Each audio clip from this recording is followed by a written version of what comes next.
यहीं से निकालेंगे। तेलंगाना में किया और आप हैरान हो जाओगे। रेवंत रेड्डी जी ने बोला मगर डिटेल में नहीं गए। और मैं जानता हूं कि जो तेलंगाना की हालत है वो इस देश के हर प्रदेश की हालत है। तेलंगाना में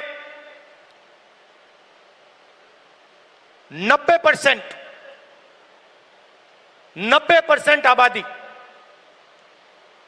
ओबीसी, अति पिछड़ा, दलित, अति दलित, माइनॉरिटी, आदिवासी।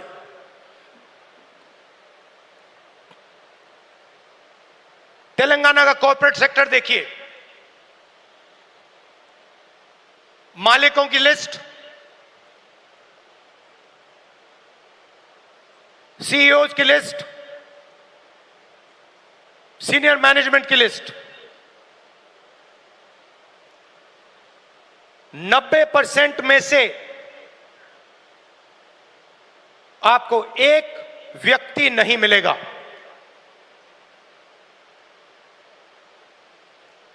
नब्बे % की भागीदारी तेलंगाना के कॉर्पोरेट सेक्टर में है ही नहीं।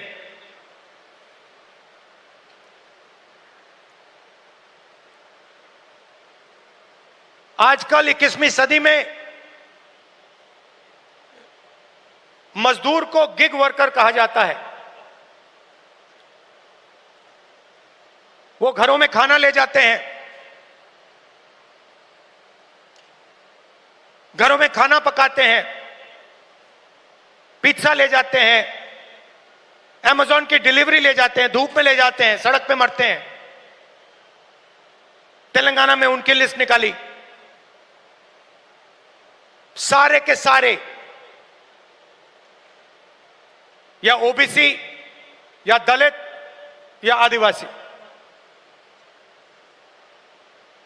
अब तेलंगाना में जाति जनगणना ने एक बिल्कुल नया औजार दिया है। तेलंगाना में हम सचमुच में विकास का काम कर सकते हैं। तेलंगाना में हम पिन पॉइंट एक्यूरेसी के साथ भागीदारी के बारे में हर सेक्टर में आपको बता सकते हैं। और मैं खुश हुआ कि जाति जनगणना होने के एकदम बाद हमारे चीफ मिनिस्टर ने और हमारी टीम ने ओबीसी रिजर्वेशन को 42% तक पहुंचा दिया है।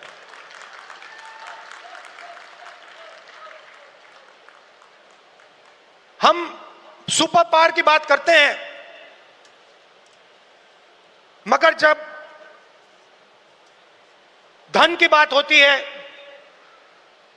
भागीदारी की बात होती है, कॉर्पोरेट इंडिया की बात होती है, चाहे प्राइवेट अस्पताल हो, प्राइवेट एजुकेशन सिस्टम हो, 90% उसमें है ही नहीं। मोदी जी 24 घंटा पिछले वर्ग की बात करते हैं, दलितों की बात करते हैं, आदिवासियों, वनवासियों की बात करते हैं। वो उनको वनवासी कहते हैं।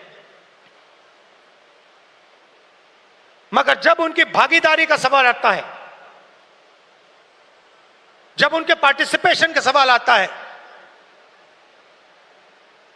तो बीजेपी के लोग बिल्कुल चुप हो जाते हैं। तो ये तेलंगाना ने एक क्रांतिकारी कदम उठाया है और पूरे देश को रास्ता दिखाया है। और मैं फिर से दोहरा के कह रहा हूं, इस स्टेज से आप सब के साथ कह रहा हूं कि 50% की जो दीवार है, इसको हम पूरे देश में तोड़ के परे कर देंगे। और जो शुरुआत हमने तेलंगाना में की है, वो ही हम दिल्ली में पूरे हिंदुस्तान के लिए करने जा रहे हैं। SC ST सब